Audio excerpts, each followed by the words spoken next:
आपको अपने लोगों ने हराया भैया, वो तो जग जाहिर बा, में क्या कहे के बा। हम तो अपनों से हारे हैं, विरोधियों में कहाँ दम था।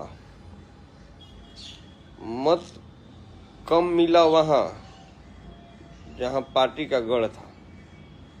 हम लोग जीते या हारे, हम लोग तेजस्वी यादव के सिपाही हैं। हमारा मकसद है सीएम बनाना, तेजस्वी यादव को बना करके ही दम लेना है।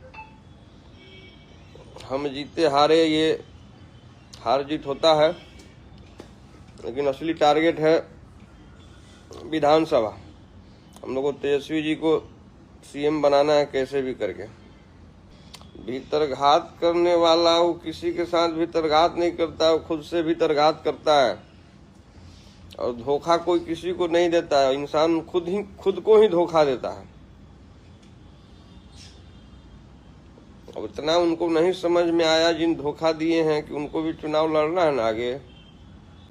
आज पटना के सड़कों पे, आरा में सब जगह होर्डिंग लगवा रहे हैं बैठ करके। पटना आगे ढेर चुनाव बा, अभी लड़ल जी कोनो चुनाव, जौन नेताजी के आदेश हुई चुनाव लड़ल जी।